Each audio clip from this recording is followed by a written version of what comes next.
Good morning, children. Welcome back to our English class. Today we are going to study our sixth lesson, Willpower Works Wonders. Willpower Works Wonders. This lesson is about our former president, APJ Abdul Kalam. I know you are all familiar with APJ Abdul Kalam, our 11th president and great scientist. Okay, all of you take page number 46. Will power works wonders. Will power എന്ന് വെച്ചാൽ എന്താ meaning? മനഃശക്തി അല്ലേ? മനഃശക്തി എന്താ അത്ഭുതങ്ങൾ ഉണ്ടാക്കുന്നു. Okay, to have plus two an activity. Read the clues and find the correct answer.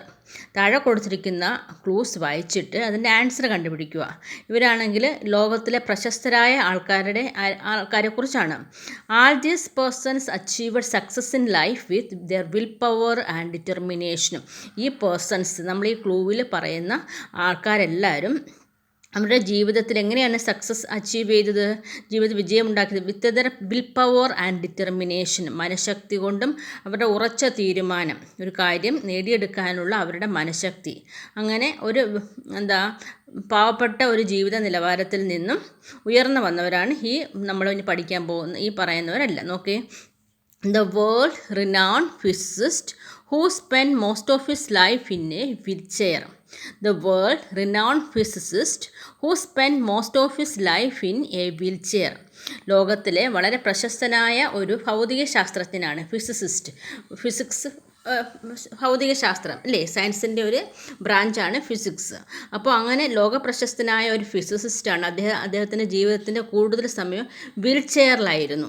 Wheel ചെയറിൽ ഇരുന്നുകൊണ്ട് ലോകത്തിലെ പ്രശസ്തനായ ഒരു ശാസ്ത്രജ്ഞനായ ആരാണ്? Stephen Hawking.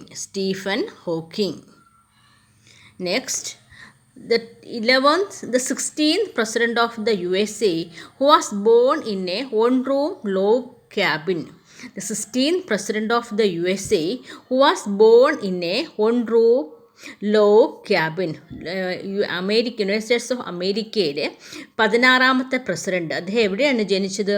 ഒരു ഒറ്റ മുറിയിൽ, ഒരു തടി കൊണ്ടുണ്ടാക്കിയ ഒരു റൂമിനകത്താണ് ജനിച്ചത്. അമേരിക്കയിലെ 16ാമത്തെ പ്രസിഡന്റ്. അദ്ദേഹം എവിടെയാണ് ജനിച്ചത്? ഒരു റൂമിൽ, തടി കൊണ്ടുണ്ടാക്കിയ ചെറിയൊരു റൂമിലാണ് അദ്ദേഹം ജനിച്ചത്. Abraham Lincoln. ആരാണത്?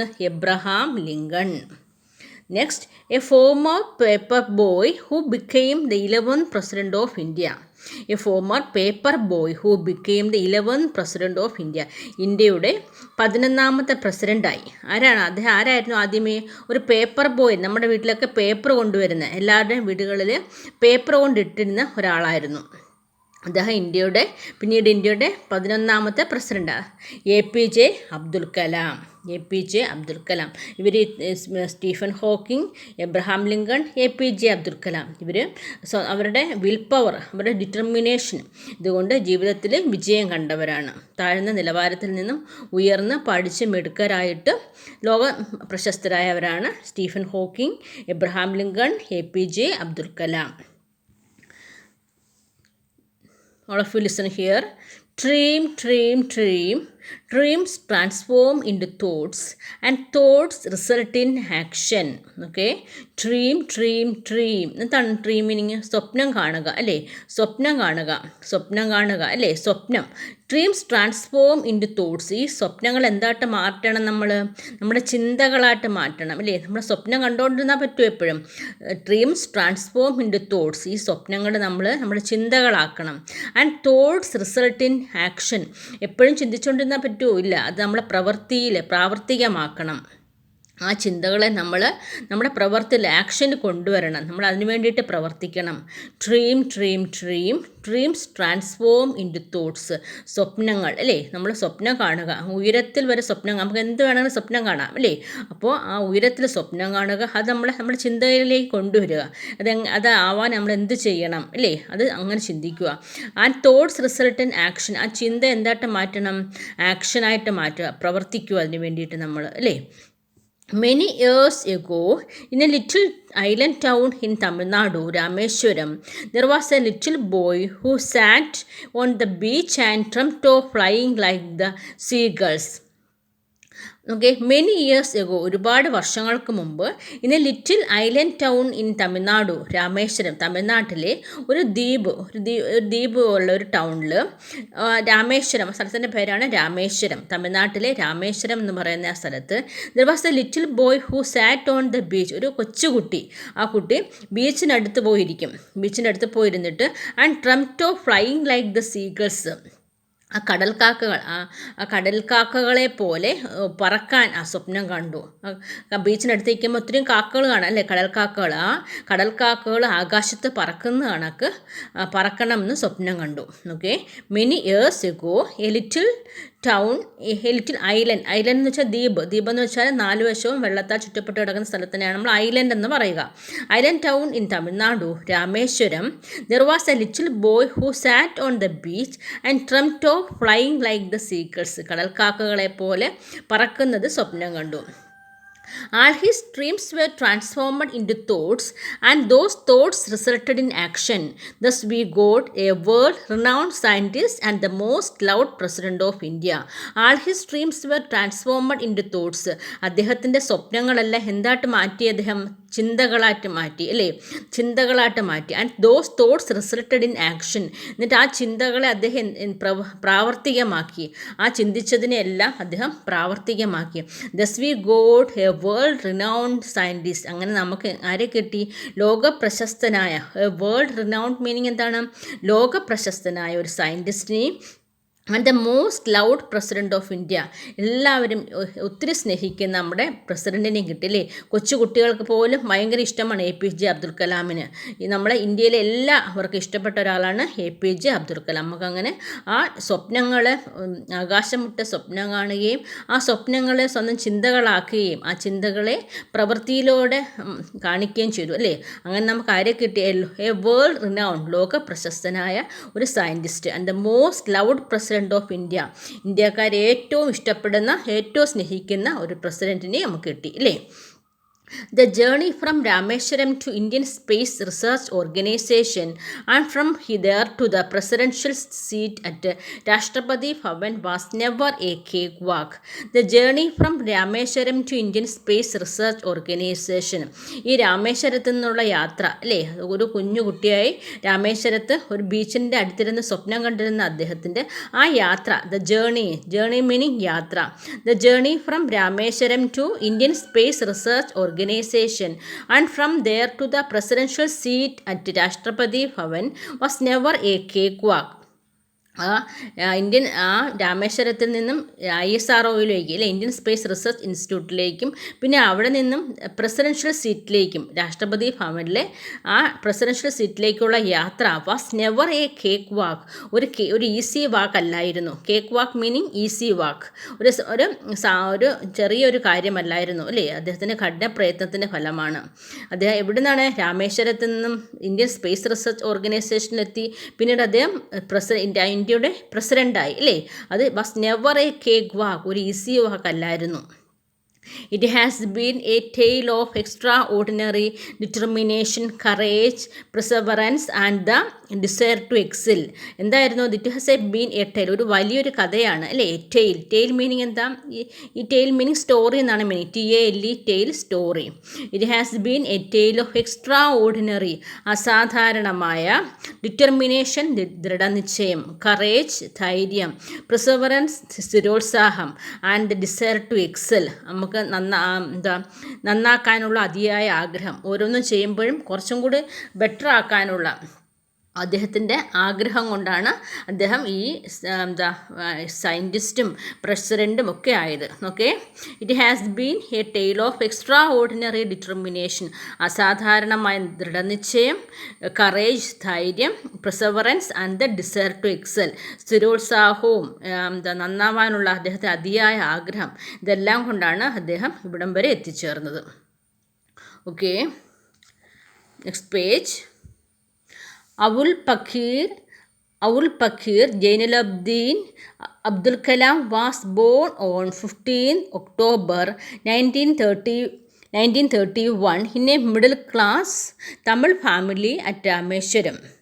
His father Jainuddin was a boat owner and his mother Ashiamma was a homemaker. Kalam was the youngest of 4 brothers and 1 sister in the family. Okay. Awul Pakir Jainuluddin Abdul Kalam was born on APJ Abdul Kalam. Full form നോക്കിയാൽ നിങ്ങൾ Awul Pakir Jainuluddin Abdul Kalam was born on 15 October 1931. അദ്ദേഹം ജനിച്ചത് 15 October 1931 ഇനി middle class Tamil family at രാമേശ്വരത്തെ ഒരു യാഥാസ്ഥിതിക ഒരു middle class എന്ന് വെച്ചാൽ ഇടത്തരം ഫാമിലിയിൽ ഒരു മിഡിൽ ക്ലാസ് ഫാമിലി, ഒരു ഇടത്തരം ഫാമിലിയിലാണ് അദ്ദേഹം ജനിച്ചത്. എവിടെയാണ് ജനിച്ചത്? രാമേശ്വരത്ത്. ഓക്കെ. എന്നാണ് ജനിച്ചത്? 15 ഒക്ടോബർ 1931. 15 ഒക്ടോബർ 1931 അദ്ദേഹം ജനിച്ചത്. His father Jainulabdeen was a boat owner and his mother Ashiamma was a home maker.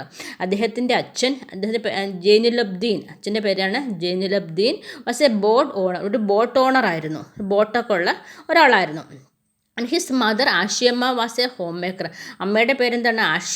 ആഷിയമ്മ ഒരു ഹോം മേക്കർ എന്ന് വെച്ചാൽ ഒരു വീട്ടമ്മയായിരുന്നു. Kalam was the youngest of 4 brothers and 1 sister in the family. Kalam ആണെങ്കിൽ യങ്ങസ്റ്റ്, ഏറ്റവും ഇളയ ആളായിരുന്നു. 4 ബ്രദേഴ്സ്, അദ്ദേഹത്തിന് 4 ബ്രദറും ആൻഡ് 1 സിസ്റ്ററും ഉണ്ടായിരുന്നു. ഒരു സിസ്റ്ററും 4 ബ്രദറും ഉണ്ടായിരുന്നു. 4 ബ്രദേഴ്സും ഒരു സിസ്റ്ററും ഉണ്ടായിരുന്നു ഇൻ ദ ഫാമിലി. അപ്പോൾ ഏറ്റവും ഇളയാളായിരുന്നു Kalam. Kalam was the youngest of 4 brothers and 1 sister in the family.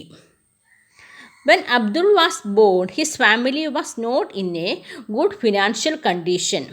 At a very young age, he sold newspapers to support his family. Abdul went to Shawats High School, Rameshwaram. He was among those students who were found on the back seat of the classrooms. He was an average student but had a brilliant mind and the mindset to work hard and dream high. Okay. When Abdul Kalam was born, his family was not in a good financial condition. Abdul Kalam ജനിച്ചപ്പോൾ അദ്ദേഹത്തിൻ്റെ family ഒരു നല്ലൊരു സാമ്പത്തിക സ്ഥിതിയിലായിരുന്നില്ല, നല്ല സാമ്പത്തിക അവസ്ഥയിലായിരുന്നില്ല. അപ്പോൾ എന്തെങ്കിലും കടമൊക്കെ ആയിരിക്കുമായിരിക്കാം. Okay. When Abdul was born, his family was not in a good financial condition. Financial condition എന്ന് വെച്ചാൽ സാമ്പത്തിക അവസ്ഥ, അല്ലേ? At a very young age, he sold newspapers to support his family. വളരെ കുഞ്ഞായിരുന്നപ്പോഴേ, ഒരു യങ് ഏജ് എന്ന് വെച്ചാൽ ചിലപ്പോൾ ഒരു 8-9 വയസ്സൊക്കെ ഉള്ളപ്പോഴേ, he sold newspapers to support his family. അദ്ദേഹം ന്യൂസ് പേപ്പർ വിറ്റു അദ്ദേഹത്തിൻ്റെ ഫാമിലിക്ക് വേണ്ടിയിട്ട്. രാവിലെ കൊണ്ടുവന്ന പത്രങ്ങൾ ഓരോ വീട്ടിലും കൊണ്ടിട്ടു. He sold newspapers to support his family. Abdul went to Shawats High School, Rameswaram. Abdul ഷോവാട്സ് ഹൈസ്കൂളിലാണ് പഠിച്ചത്. രാമേശ്വരത്തെ ഷോവാട്സ് ഹൈസ്കൂളിലാണ് പഠിച്ചത്. He was among those students who were found on the back seat of the classrooms. അപ്പോൾ he was among those students, അദ്ദേഹം ഏറ്റവും front ബെഞ്ചിലായിരുന്നില്ല ഇരുന്നത്, ഏറ്റവും മിടുക്കനായ കുട്ടിയൊന്നും അല്ലെന്നാണ് പറയുന്നത്. He was among those students who were found on the back seat of the classroom. Class റൂമിലെ ബാക്ക് സീറ്റിലിരിക്കുന്ന കുട്ടികളോടൊപ്പമാണ് അദ്ദേഹം ഇരിക്കുന്നത്. ഏറ്റവും ഫ്രണ്ടിൽ, ഏറ്റവും മിടുക്കനായ കുട്ടികളിൽ ഏറ്റവും ഫ്രണ്ടിലിരിക്കുന്നത്. അപ്പോൾ അദ്ദേഹം ബാക്ക് സീറ്റിലെ ബെഞ്ചിലാണ് ഇരിക്കുന്നത്. He was an average student but had a brilliant mind and the mindset to work hard and dream high. അദ്ദേഹം ഒരു ആവറേജ് സ്റ്റുഡൻ്റ് ആയിരുന്നു. സ്കൂളിൽ പഠിക്കുമ്പോൾ ഒരു ആവറേജ് സ്റ്റുഡൻ്റ് ആയിരുന്നു എന്ന് വെച്ചാൽ ഒട്ടും പഠിക്കാത്തയല്ല, നന്നായിട്ട് പഠിക്കുന്ന കുട്ടിയല്ല, അതിൻ്റെ ഇടയ്ക്കുള്ളൊരു കുട്ടി. അപ്പോൾ അതാണ് average. But had a brilliant mind, പക്ഷേ വളരെ ബുദ്ധിയുള്ള ഒരു മനസ്സും. And the mindset to work hard, കഠിന പ്രയത്നം ചെയ്യാനുള്ള മനസ്സ്, അല്ലേ? Mindset to work hard and dream high, ഉയരത്തിൽ സ്വപ്നം കാണാനുള്ള കഴിവും അദ്ദേഹത്തിനുണ്ടായിരുന്നു, അല്ലേ? എന്ന് വെച്ചാൽ അദ്ദേഹം ഒരു ആവറേജ് സ്റ്റുഡൻ്റ് ആയിരുന്നു, പക്ഷേ അദ്ദേഹത്തിന് എന്താണ്? കഠിന പ്രയത്നം ചെയ്യാനുള്ള ആഗ്രഹം. Mindset to work hard, കഠിന പ്രയത്നം ചെയ്യാനുള്ള ആഗ്രഹം. ആൻഡ് ഡ്രീം ഹൈ, ഉയരത്തിൽ സ്വപ്നം കാണാൻ, അല്ലേ? ഏറ്റവും വലിയ സ്വപ്നങ്ങൾ കാണാനും അദ്ദേഹത്തിന് കഴിവുണ്ടായിരുന്നു. Abdul Kalam earn a graduation degree in physics from Saint Joseph's College, Tiruchirappalli. Okay. Abdul Kalam earn a graduation degree in physics from Saint Joseph's College, Tiruchirappalli. അപ്പോൾ അബ്ദുൽ കലാം ആണെങ്കിൽ അദ്ദേഹത്തെ ഗ്രാജുവേഷൻ എന്താണ്, ഡിഗ്രി എവിടെ നിന്നാണ് എടുത്തത്, ഫിസിക്സിലാണ് അദ്ദേഹം ഡിഗ്രി എടുത്തത്. ഇനി സെൻറ്റ് ജോസഫ് കോളേജ് തിരുച്ചിറപ്പള്ളിയിൽ സെൻറ്റ് ജോസഫ് കോളേജിൽ നിന്നും അദ്ദേഹം ഫിസിക്സിൽ ഡിഗ്രി എടുത്തു. Abdul always had an inclination towards space technology. Abdul കലാമിന് എപ്പോഴും ഇൻക്ലിനേഷൻ എന്ന് വെച്ചാൽ ഇൻട്രസ്റ്റ്, അദ്ദേഹം താല്പര്യം എന്ത് പഠിക്കാനാണ്, സ്പേസ് ടെക്നോളജി, ബഹിരാകാശവുമായി ബന്ധപ്പെട്ട കാര്യങ്ങൾ പഠിക്കാൻ അദ്ദേഹത്തിന് ഭയങ്കര ഇൻട്രസ്റ്റ് ആയിരുന്നു. Abdul always had an inclination towards space technology. The desire to know more about things took Abdul to Madras, where he studied aerospace engineering in Madras Institute of Technology. ഇപ്പോൾ ഈ അദ്ദേഹത്തിന് physics degree കഴിഞ്ഞതിന് ശേഷം അദ്ദേഹത്തിന് എന്ത് പഠിക്കാൻ ആഗ്രഹം, സ്പേസ് ടെക്നോളജി, ബഹിരാകാശത്തുമായിട്ടുള്ള ബന്ധപ്പെട്ട കാര്യങ്ങൾ പഠിക്കാൻ inclination meaning interest. The desire to know more about things took Abdul to Madras, where he studied aerospace engineering in Madras Institute of Technology. Madras Institute of Technology അദ്ദേഹം എന്ത് പഠിച്ചു, എയ്റോസ്പേസ് എഞ്ചിനീയറിങ്ങിന് ചേർന്നു. അതിനുശേഷം ഡിഗ്രിക്ക് ശേഷം Abdul always wanted to become a fighter pilot, but he became a scientist. അപ്പോൾ അബ്ദുൽ കലാമിന് ആരാകാനായിരുന്നു ആഗ്രഹം, ആദ്യമേ ഒരു ഫൈറ്റർ പൈലറ്റ് ആകാൻ, ഒരു പൈലറ്റ്, യുദ്ധവിമാനങ്ങളൊക്കെ പറപ്പിക്കുന്ന ഒരു pilot, to become a fighter pilot, but he became a scientist. അദ്ദേഹത്തിന് ഒരു പൈലറ്റ് ആവാനായിരുന്നു ആദ്യം ആഗ്രഹം, അല്ലേ. ആദ്യമേ അദ്ദേഹം പറഞ്ഞു സീഗൾസിന്, കടൽക്കാക്കുകളെ പോലെ പറക്കാനാണ് അദ്ദേഹത്തിന് ആഗ്രഹിച്ചത്. അപ്പോൾ പൈലറ്റ് ആവാനായിരുന്നു അദ്ദേഹത്തിന് ആഗ്രഹം. But he became a scientist. പക്ഷേ അദ്ദേഹം ആരായി തീർന്നു, ഒരു സയൻറ്റിസ്റ്റായി തീർന്നു. In the year 1969, he joined the Indian Space Research Organization. In the year 1969, he joined the Indian Space Research Organization. 1969 അദ്ദേഹം ISROയിൽ ജോയിൻ ചെയ്തു. In the year 1969, he joined the Indian Space Research Organization. There he directed India's first satellite launch vehicle, SLV-3. Okay, അദ്ദേഹം 1969 Indian space research ISROയിൽ join ചെയ്തു. There he directed India's first satellite launch vehicle, ഇന്ത്യയുടെ ആദ്യത്തെ ബഹിരാകാശ പേടകം, അല്ലേ, SLV-3, അത് വിക്ഷേപിക്കുന്നതിന് അദ്ദേഹം സഹായിച്ചു. After this successful endeavour he played a key role behind the development of many ballistic missiles and creation of many satellite launching vehicles. He thus came to be known as the missile man of India. Okay, after this successful endeavour, ഈ വളരെ വിജയകരമായ ഈ പരിശ്രമത്തിന് ശേഷം, Endeavour meaning പരിശ്രമം, ഈ പരിശ്രമത്തിന് ശേഷം he played a key role behind development of many ballistic missiles and creation of many satellite launching vehicles. ഇതിന് ശേഷം അദ്ദേഹം എന്താണ്, എ കീ റോൾ, ഒരു പ്രധാനപ്പെട്ട role, behind the development of many ballistic missiles, missiles തദ്ദേശീയമായി നിർമ്മിക്കുന്ന മിസൈൽ, അതിൻ്റെ ഡെവലപ്മെൻറ്റിന് അദ്ദേഹം സഹായിച്ചു. And creation of many satellite launching vehicles, ബഹിരാകാശ വിക്ഷേപണ വാഹനങ്ങളൊക്കെ അതിന് ലോഞ്ച് ചെയ്യാനും ഒക്കെ അദ്ദേഹം ഒരുപാട് സഹായിച്ചു. He thus came to be known as the missile man of India. അങ്ങനെ അദ്ദേഹം എന്താണ്ട് അറിയപ്പെടുന്നു, മിസൈൽ മാൻ ഓഫ് ഇന്ത്യ എന്നറിയപ്പെട്ടു. അദ്ദേഹത്തിന് മറ്റൊരു പേരാണ്, അല്ലേ, APJ അബ്ദുൽ കലാം ആരാണ്, മിസൈൽ മാൻ ഓഫ് ഇന്ത്യ എന്നും അറിയപ്പെട്ടു. Okay children, this for today. We will continue in the next class. Thank you.